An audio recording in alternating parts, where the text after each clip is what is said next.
Ya, Ustazah akan menampilkan file pembahasan kita. Ya. Kita mulai dari nomor 47. Silahkan dibuka. Gerakan bumi pada orbitnya saat mengelilingi matahari mengakibatkan, ya jawabannya A. Matahari seolah-olah bergeser dari utara ke selatan khatulistiwa. Nah, ini anak-anakku harus menghafalkan ya apa saja peristiwa-peristiwa yang terjadi akibat rotasi bumi ini. Nah, pokok-pokok materi yang harus kita kuasai itu anak-anakku memahami gerakan bumi atau bulan. Kemudian langkah yang bisa dilakukan adalah ketika anak-anakku ingin lebih mudah memahaminya, ketika di rumah ada ayah ibu ataupun adik bisa bermain bersama gitu ya, bagaimana gerakan bumi dan bulan ya, mengelilingi matahari itu dipraktekkan gitu supaya nanti lebih paham lagi begitu. Terus kemudian memahami tentang rotasi dan revolusi bumi maupun bulan. Nanti dibaca lagi materi yang ada di buku. Ini memang harus dihafalkan ya antara rotasi dan revolusi bumi maupun rotasi dan revolusi bulan. Karena masing-masing menunjukkan peristiwa yang berbeda. Nah, ini Ustazah sampaikan akibat rotasi bumi. Akibat rotasi bumi itu salah satunya adanya pergantian siang dan malam. Kemudian gerak semu harian matahari, kemudian pembelokan arah angin. Sedangkan akibat revolusi bumi itu adanya pergantian musim. Gerak semu tahunan ya, gerak semu tahunan. Kalau yang rotasi itu gerak semu harian, kalau yang revolusi gerak semu tahunan. Kemudian adanya perbedaan lamanya waktu siang dan malam. Sedangkan akibat revolusi bumi, itu terjadinya pasang surut air laut, terjadinya fase-fase bulan yang menjadi dasar perhitungan tahun Komariah, dan terjadinya gerhana matahari dan gerhana bulan. Itu ya materinya. Kemudian Ustazah lanjutkan nomor 3 sekarang ke depan. Ini tentang buah kepel. Buah kepel merupakan buah khas daerah istimewa Yogyakarta. Namun saat ini buah kepel sangat jarang ditemui. Salah satu penyebab kelangkaan buah kepel adalah, ya jawabannya adalah B. Daging buah tipis sehingga tidak dibudidayakan. Mungkin anak-anakku bertanya-tanya ya, karena saat ini mungkin di pasar pun tidak ada buah kepel gitu ya. Buah kepel itu seperti apa? Nah, buah kepel itu seperti ini. Jadi kayak sawo, tapi dia tumbuh atau apa keluarnya itu dari batangnya ya, dari pohonnya ini. Nah, dagingnya itu sangat tipis. Jadi mungkin kurang banyak yang suka ya. Kalau kita kan sukanya itu dagingnya tebal, rasanya manis. Nah, buah kepel ini tipis dan biasanya itu merupakan kalau di Jogja itu merupakan tanaman keraton. Jadi mungkin masyarakat biasa sangat sangat jarang ya untuk menanam ini gitu. Untuk menanam buah kepel ini. Nah, ini terkait dengan pelestarian makhluk hidup ya. Jadi penekanan materinya itu apa tujuan pelestarian makhluk hidup, manfaat pelestarian makhluk hidup dan makhluk hidup khas suatu wilayah ini yang anak-anakku harus pelajari lagi ya.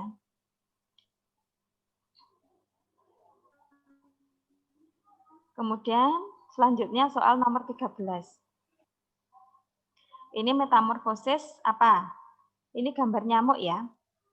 Gambar nyamuk itu anak-anakku bisa menghafalkan juga hewan-hewan yang mengalami metamorfosis sempurna dan tidak sempurna. Nah, ini kita lihat, ini dari nyamuk dewasa kan bertelur, kemudian telur menetas menjadi jentik kemudian menjadi pupa, kemudian menjadi nyamuk dewasa. Nah, ini termasuk metamorfosis sempurna ya. Nah, Hewan lainnya apa yang memiliki jalur hidup yang sama dengan nyamuk?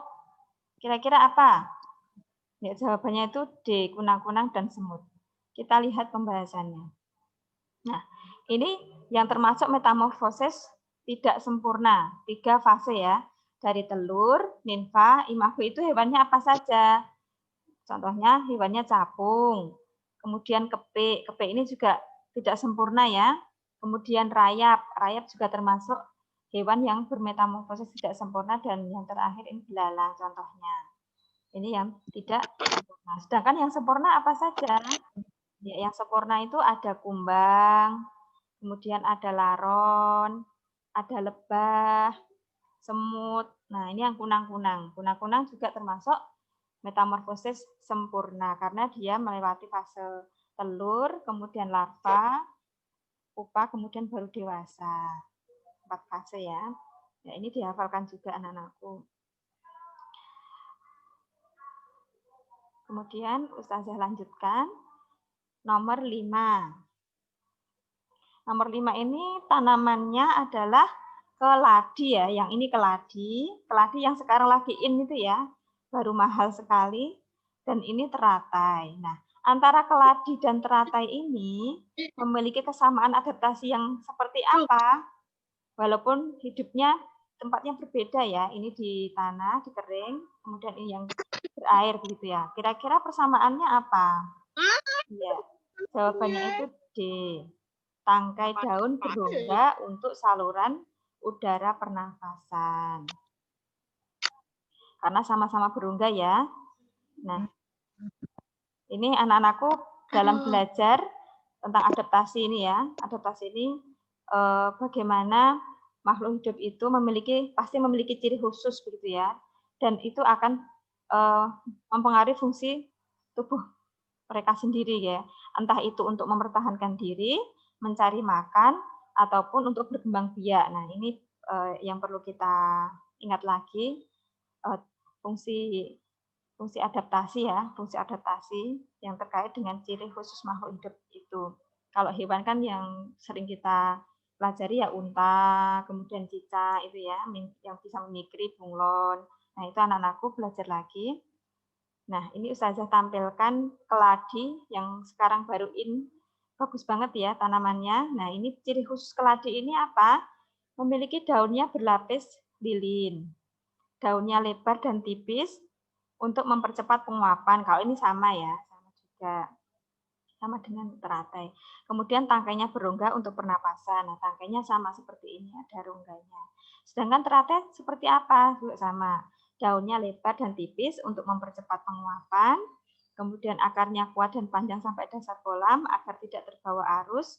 Kemudian tangkai daunnya berongga untuk mengapung dan pernapasan. Ya. Untuk keladi dan teratai. Saya lanjutkan yang nomor 6 sekarang. Nomor 6. Ini adaptasi lagi. Hewan yang memiliki adaptasi yang sama dengan cicak. Nah, cicak itu apa? Selain autotomi apa? Ya, kalau autotomi kan dia bisa memutuskan ekornya sendiri untuk mengelabui musuh ya. Untuk mengelabui musuh. Hewan yang sama seperti cicak yang memiliki adaptasi seperti cicak. Ya, kita lihat dulu cicak itu memiliki adaptasi seperti apa saja. Nah, cicak itu kemampuan autotomi tadi ya untuk mengelabui musuh dengan memutus ekornya. Kemudian lidahnya yang panjang dan lengket untuk menangkap mangsa. Nah, kita tahu mangsa cicak adalah nyamuk ya yang bisa ditangkap dengan lidahnya yang menjulur dan lengket. Kemudian ciri khusus yang ketiga adalah kakinya berperekat. Dia bisa berjalan di atap ya, di eternit ataupun di tembok, tapi tidak jatuh karena kaki-kakinya memiliki perekat. Nah, yang sama, hewan apa saja yang sama? Iya, jawabannya itu D. Bunglon, katak.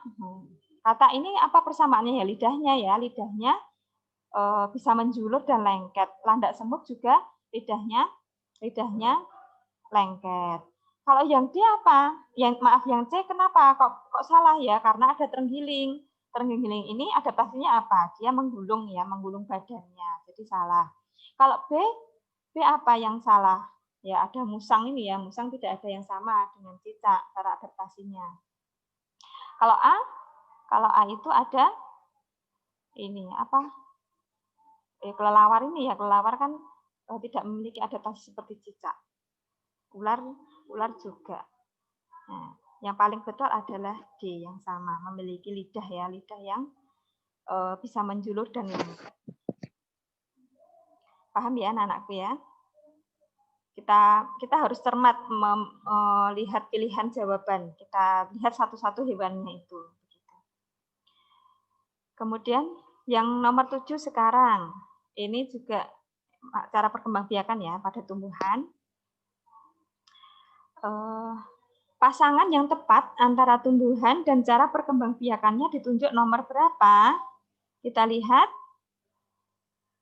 Kelapa. Kelapa itu pakai apa? Ya, bukan pakai tunas ya, tetapi pakai biji. Kita lihat gambarnya. Nah, ini kelapa. Kelapa itu bijinya ini yang di tengah ini ya. Kalau bahasa Jawanya namanya kentos. Nah, ini dari biji ini nanti akan baru tumbuh tunas. Jadi kelapa itu dengan biji. Kemudian kalau supler itu dengan spora. Pisang ya betul, pisang dengan tunas. Kencur dengan rizoma atau akar tinggal. Nah, stroberi ini dengan stolon atau gerage. Jadi, jawaban yang tepat tadi apa? Ya, jawabannya itu D. Suplir dengan spora, kemudian kencur dengan rizoma, dan stroberi dengan gerage. Ini yang salah adalah kelapa, seharusnya memakai cara perkembangbiakannya dengan biji, kemudian pisang dengan tunas. Ya. Yang salah nomor 1 dan nomor 3. Ya, bisa saya lanjutkan lagi. Sekarang nomor 18. Ini ada gambar katak. Ada gambar katak. Fungsi bagian alat pernafasan yang ditunjuk huruf X itu apa? X ini apa? Ya, anak-anakku bisa menghafal ya di pelajaran kelas 5 ya. Pernapasan pada hewan ini namanya paru-paru. Nah, kita tahu ya, paru-paru ini untuk di dalamnya ada alveolus itu ya, untuk tempat pertukaran udara yang dibantu oleh kapiler darah. Jadi nomor 18 itu jawabannya C. Selain katak biasanya apa anak-anakku yang keluar itu ya? Burung itu ya, burung, kemudian cacing dengan kulit. Burung itu dengan ya paru-paru dibantu dengan pundi-pundi udara, kemudian serangga itu dengan trakea atau lubang yang ada di badannya itu ya. Nanti bisa dipelajari lagi untuk hewan-hewan yang lain. Nah, ini kalau organ pernapasan pada manusia, mengingatkan kembali kalau pada manusia itu apa saja? Ya, ada lubang hidung, tempat masuknya udara ke dalam tubuh. Kemudian rongga hidung itu untuk menyaring udara yang masuk, karena di rongga hidung itu ada rambut-rambut halus ya. Kemudian selain itu juga untuk menyesuaikan suhu dan kelembapan udara, ada selaput lendir. Kemudian ada serabut saraf untuk mendeteksi zat kimia yang ada di udara. Setelah itu tenggorokan untuk menyaring kembali ya, menyaring yang kedua kali setelah rongga hidung tadi, untuk menyaring udara yang masuk ke paru-paru, dan yang kelima alveolus tempat bertukarnya oksigen dan karbon dioksida secara difusi. Nah, untuk gambarnya ini nanti anak-anakku bisa membaca lagi nama-nama bagian organ pernafasan pada manusia. Kemudian nomor 17 sekarang. Nah, ini yang ditunjuk. Fungsi bagian organ pernafasan yang ditunjuk huruf X, huruf X ya, adalah ya, menyalurkan udara dari tenggorokan ke bronkiolus ini ya. Yang ditunjuk X ini. Menyalurkan udara.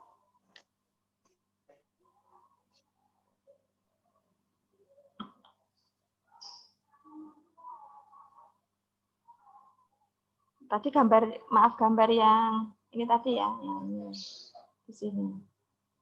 Bronkus. Yang ditunjuk tadi itu bronkus. Menyalurkan udara dari tenggorokan ke bronkiolus. Kalau yang mengatur kelembapan udara tadi, di sini ya, masih di rongga hidung sini, ada selaput lendir. Kalau menyaring udara kotor yang lolos dari rambut hidung, berarti di sini di tenggorokan, masih di sini. Kemudian tempat pertukaran oksigen dan karbon dioksida itu ada di dalam sini, di alveolus yang seperti anggur itu, di dalam paru-paru. Saya lanjutkan sekarang nomor 15. Jenis arah gerak sendi yang ditunjukkan huruf Y adalah, nah ini di pergelangan tangan ya.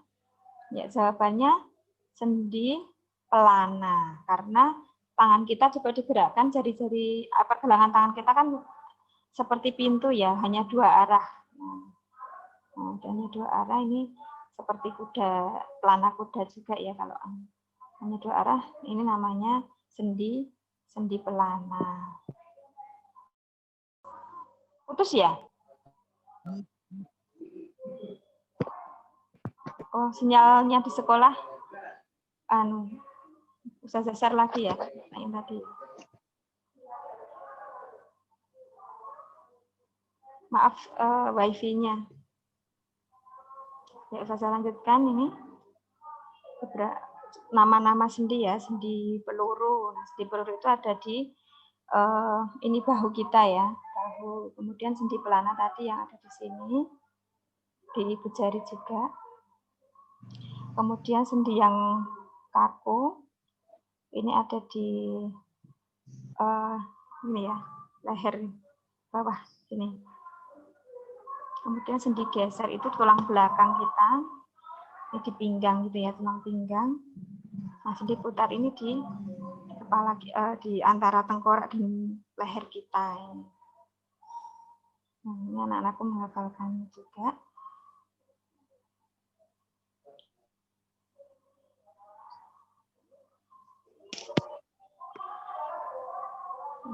Maaf, ini ada kendala. Sebentar.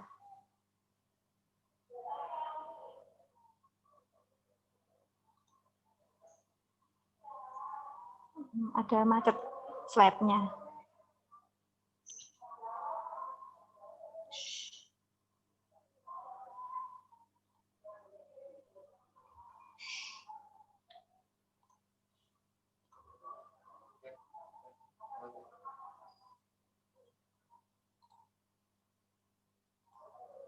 Tadi sampai sendi ya.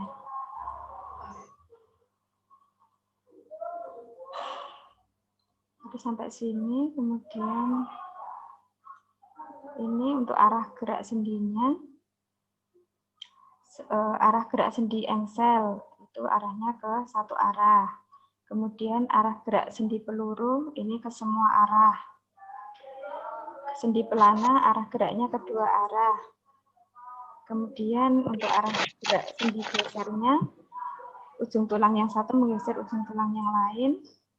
Kemudian arah gerak sendi putar berputar dari tulang satu ke tulang yang lain.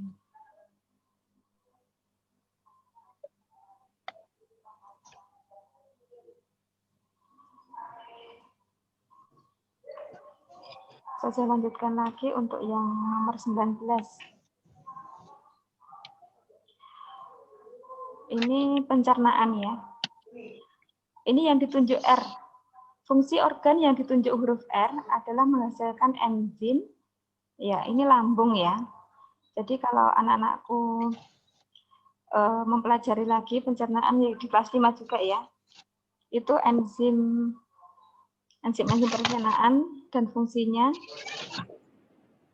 Nah, ini kalau kita lihat dulu sistem pencernaan pada manusia meliputi apa saja. Yang pertama dimulai dari mulut dulu ya, rongga mulut. Ini tempat pencernaan secara mekanik yang dibantu oleh gigi ya. Sudah terjadi pencernaan secara mekanik dibantu oleh gigi di mulut. Kemudian yang kedua itu kerongkongan, yaitu saluran yang menghubungkan rongga mulut dengan lambung. dalam kerongkongan terjadi gerakan meremas atau peristaltik untuk mendorong makanan masuk ke lambung. Kemudian yang ketiga itu hati. Hati menawarkan racun, menawar itu istilahnya seperti membersihkan atau menghilangkan gitu ya, menghancurkan racun yang terbawa masuk ke dalam makanan. Kemudian yang keempat, kantung empedu itu membantu mencerna lemak. Yang kelima, lambung, tempat menampung makanan yang berfungsi mengasamkan makanan dan mencerna makanan. Kemudian yang keenam ada pankreas, penghasil enzim yang membantu pencernaan secara kimia. Kemudian yang seterusnya, selanjutnya usus halus. Ini usus halus ini tempat penyerapan sari-sari makanan. Kemudian ada usus buntu, menyerap air dan garam yang masih tersisa dalam proses pencernaan. Kemudian usus besar itu menyerap lagi ya air dan mineral yang tersisa dalam proses pencernaan. Yang terakhir anus, tempat keluarnya sisa pencernaan. Nah, ini anakku yang perlu diingat, usus halus ini biasanya kan diingat fungsinya menyerap. Nah, sedangkan usus besar itu proses ini menyerap. Halus itu menyerap sari makanan, sedangkan usus besar itu menyerap air dan mineral. Kadang biar nggak bingung gitu ya. Kemudian yang tadi, maaf, ini berarti yang tentang enzim tadi ya. Lambung itu menghasilkan enzim yang mengubah protein menjadi pepton. Kalau yang B mengubah zat tepung menjadi zat gula, ini apa? Ya amilase ya. Amilase itu di mulut gitu ya. Nah, kalau lemak menjadi asam lemak itu lipase ya, lipase. Enzim lipase itu di pankreas.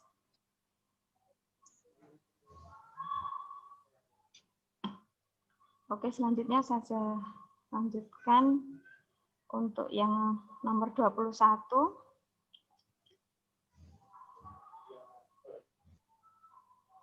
Peredaran darah. Nah, peredaran darah ini juga sering keluar ya.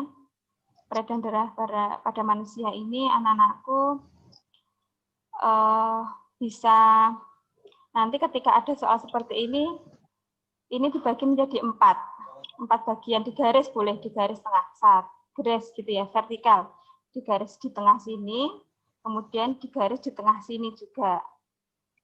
Nah, kalau yang sebelah kiri, maaf yang sebelah sini ya, sebelah kanan kita ya, sebelah kanan kita itu pasti darahnya kotor atau kayak CO2. Sedangkan yang sebelah kiri ini pasti darahnya bersih, mengandung O2. Nah, jadi biar lebih mudah gitu ya, biar lebih mudah anak-anakku, ini digaris menjadi 2. Sebelah kanan ini berisi darah kotor, yang sini darah bersih. Berarti yang berisi CO2 itu yang nomor berapa? Iya, C. Ini ya, nomor 7, 1, kemudian 8, kemudian 9. Yang sebelah sini.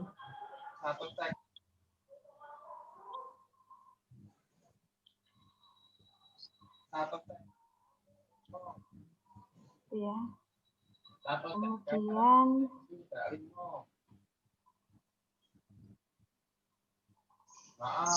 jumlahnya loro. Nomor 23. Bagian dari organ yang ditunjuk huruf X. Ini berarti 10 menit lagi ya. Ini adalah serambi kanan ya. Serambi kanan itu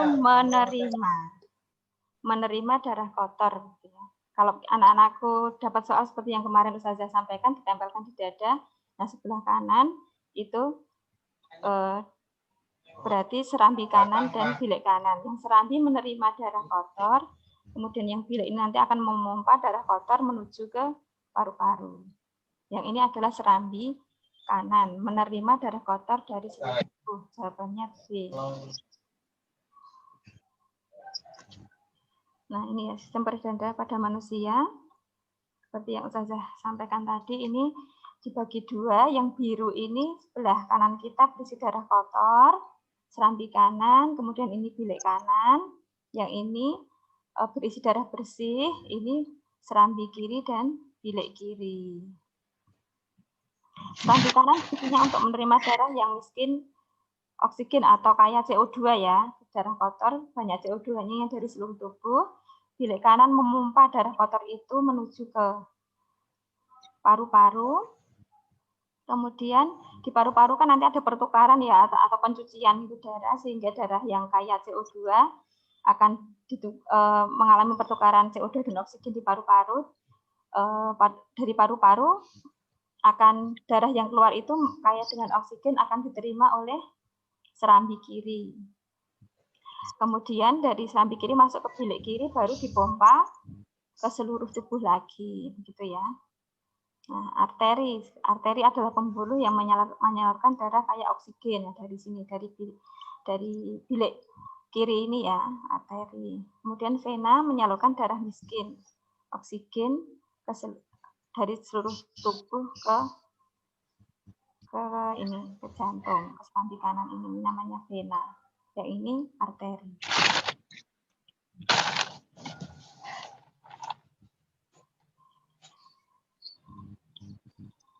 Kemudian masih ada lumayan, nanti kalau nggak cukup kita lagi ya, kita klik lagi link Zoom-nya. Kemudian nomor 33, ini ada gambar botol yang diberi air, tingginya berbeda ya, tingginya berbeda. Nah, urutan bunyi yang terendah ke tinggi yang mana? Nah, ini perlu kita lihat lagi. Jadi anak-anakku ketika ada seperti itu botol dikasih air, maaf, ya. Nah ini botol diberi air, ketika pertanyaannya itu ditiup, maka semakin tinggi air itu, semakin banyak air di dalam botol, maka ketika ditiup itu akan semakin tinggi suaranya atau bunyinya itu nadanya tinggi. Tetapi jika dipukul, botolnya dipukul maka rendah ya, bunyinya rendah. Tetapi ketika semakin sedikit air di dalam botol, ketika ditiup, bunyinya itu rendah. Tetapi jika dipukul, bunyinya tinggi. Nah, harus bisa membedakan ya, nanti pertanyaannya itu ditiup atau dipukul. Kalau dipukul, semakin airnya tinggi, maka ketika dipukul itu suaranya rendah, bunyinya rendah. Tapi ketika ditiup, nah botolnya ditiup, airnya banyak, nah itu bunyinya tinggi. Bisa ya, bisa membedakan ya antara dipukul dan ditiup. Kalau airnya sedikit, ketika ditiup maka ya suaranya rendah. Tetapi ketika dipukul suaranya nyaring atau tinggi gitu ya. Kalau airnya itu sedikit. Nah, kalau senar sekarang mungkin bisa ada pertanyaan tentang senar. Nah, senar itu pada gitar ya. Misalnya semakin besar senar maka suaranya itu rendah.